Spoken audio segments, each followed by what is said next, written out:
Morning, everybody. It's DJ NV, Charlamagne the Guy. We are the Breakfast Club. We have Hitman Holla here. It's the 20th season of Wildin' Out, so every morning we have a cast member here this week. So Hitman Holla is today. And even though BET didn't promote us not one time during the BET Awards, we're still promoting Wildin' Out because it is a cultural institution. That's right. Mm-hmm. Not even signage at the BET Awards. Not one. Well, let's jump right into it. We ain't got much time, Taz. Let's talk about these Greenwood survivors and their counsel respond to Tulsa Race Massacre case dismissal. Yes, and of course, the Breakfast Club had a couple of the survivors on not too long ago, so everybody go back and watch that interview. But the Greenwood Massacre survivors legal team announced during a press conference yesterday that they will appeal Judge Wall's unfounded order dismissing their case to seek justice for the public nuisance caused by the Tulsa Race Massacre of 1921.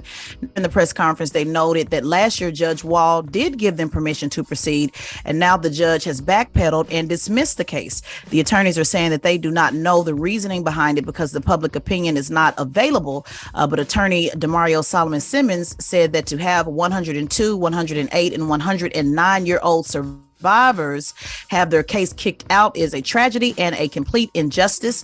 I want you guys to listen to what Attorney Simmons said, and we'll talk about it on the other side. And we're also calling upon, once again, the federal government, President Joe Biden, who came here 2 years ago, and he stood right across the street, and he acknowledged that the massacre was the worst race massacre in the history of this nation.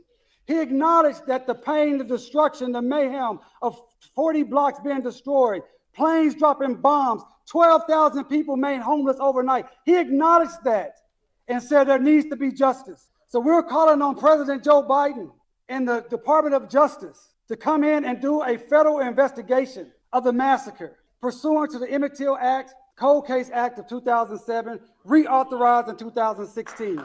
They've been waiting for over 80, 90 years. Nothing is going to happen. You know, this is why I was so shocked when Uncle Red was here on the Breakfast Club and he said he had faith that this wicked system would do the right thing. Why would they ever admit fault in that act of domestic terrorism that we call the Tulsa Race Massacre? They would have to pay them billions of dollars. Do you think they want to do that? This system does not do well with atonement, especially when it's of the financial sort. Not at all. Right. Well, they should be doing well because a public nuisance is very broad in Oklahoma. It's actually just an act or a mission that affects an entire community or neighborhood. And again, they did say they could at least fight for it. So right now they're just asking to fight for it. And I just want to point out to everybody, Attorney Demario Simmons, he's been working on this for years. I've watched him work on this for years. He's done, been fighting this case, and they did pay out $550 million to those who suffered from the opioid crisis in Oklahoma under this particular statute. So they didn't have a problem with doing public nuisance when it came to, survivors or victims of the opioid crisis. But when it comes to Tulsa race, obviously, they are trying to fight their case. So again, we want to call on President Joe Biden. You remember, Charlamagne, we talked about this when he came up there. Remember, he came up there empty-handed.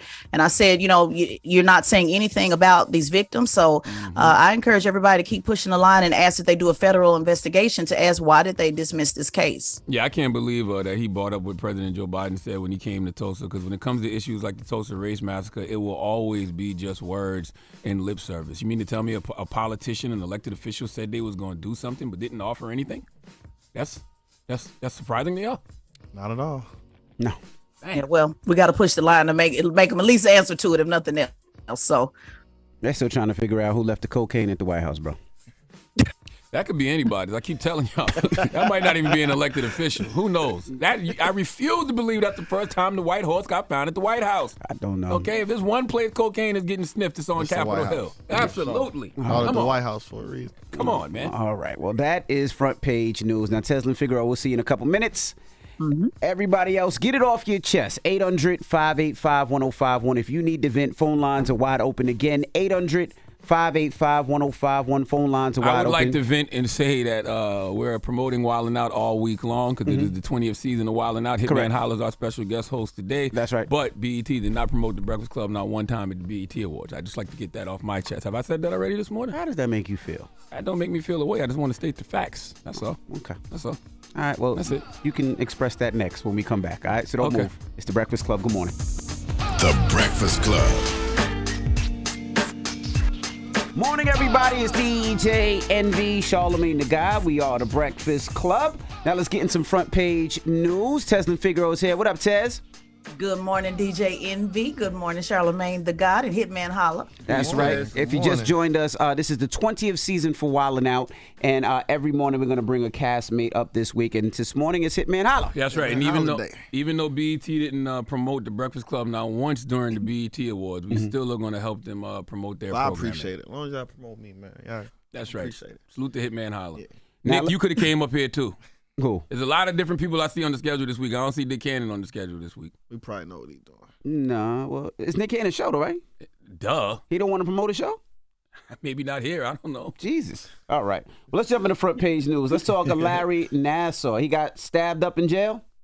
Yes, he got stabbed up. The disgraced sports doctor, Larry Nassar, who was convicted of sexually abusing more than 100 female gymnasts, including Olympic gold medalist Simone Biles. A lot of people may remember that story. He was stabbed multiple times in the back, twice in the neck, 6 times in the chest, and he suffered a collapsed lung during an altercation with another inmate at a federal prison in Florida. Now, even after all of that, he has been listed in stable condition. The prison was experiencing staffing shortages. So it was only about 2 officers that were assigned to his unit, and they were working mandated overtime shifts. Well, it's good to see people still holding on to tradition. Yeah, you know, I was going to ask, does anybody feel bad for him because he sexually assaulted all those young women and women? Like, do you feel bad for him? 100 of them. No, that's 100 of them, too. But that's what I say. I've been alive 45 years, and I've always heard my father and OGs around me say that's what happens to people who commit those kind of crimes. Pedophiles. When they go to prison. Yep. So it's just good to see people still holding on to tradition. Holding it down. Salute to them.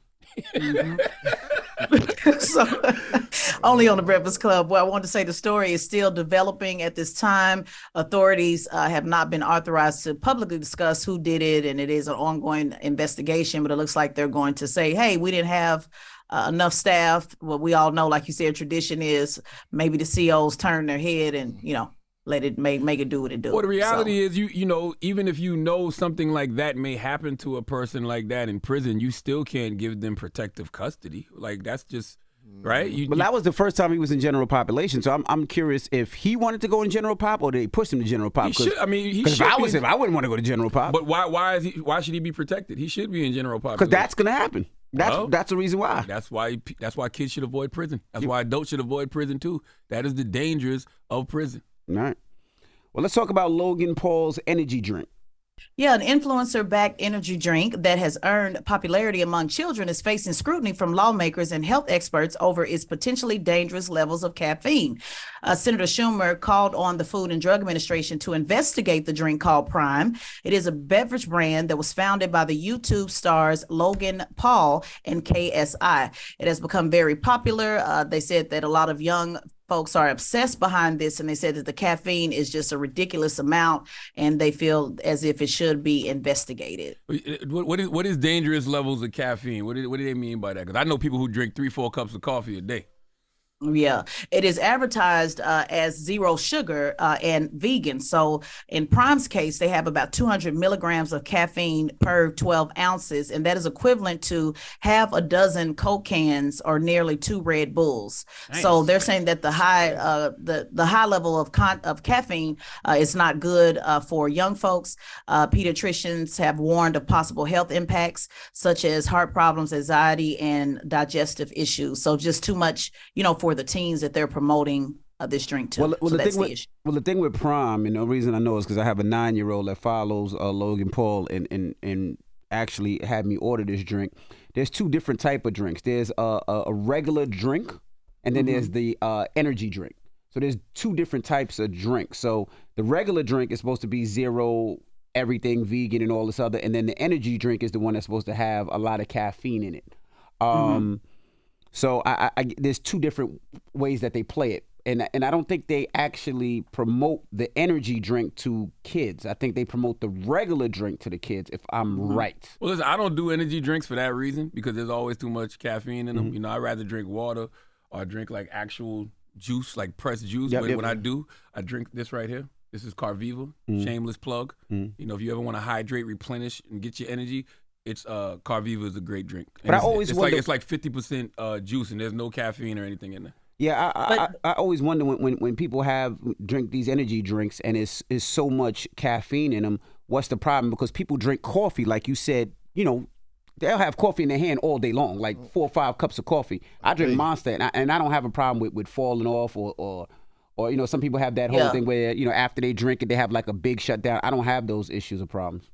Well, the issue is, making sure that there at least is a warning. I believe there was another similar drink that said that they have an FDA warning. So it's kind of like, even though you're saying there's a distinction between the two, if a teen is ordering it or if a teen is enticed by it, they may not know the difference between the two. I have a 16-year-old and she likes Starbucks, and I try to tell her, certain drinks at Starbucks you can't drink because I don't want you to start getting addicted to caffeine, that young. So the question is more about, do these teens know what they're getting? Do you remember that? Do you know, Envy, if you saw the difference between the two? Like, or did you just pay attention? No, actually, my son, who's 9 years old, told me the difference between the two because, like, he watches Logan Paul, so he knew about the Prime drink and he knew about the Prime Energy, and he actually wanted me to try it one time. And then I read the levels of caffeine, and I'm like, this will have me shaking all day, like, doing the Harlem Shake. So I didn't try it, but he knew the difference. But the problem is when you go to these convenience stores, I don't think people even check. They just check out the kid from drinking Prime. And like you said, if it is high levels of caffeine and it's a younger kid drinking it, I don't think they stop them. And like you said, if it causes anxiety, if it can cause a heart attack or whatever it causes, could be a problem because there is nobody. It's not like alcohol where they say you can't drink it unless you're 18. I don't think these convenience stores do that. That's why I encourage y'all to drink whole plant fruit juices, man. Drink things that have whole plant fruit juice. Once again, that's why I drink Carviva. I'm detoxing right now because I was on vacation last week, overindulging in everything.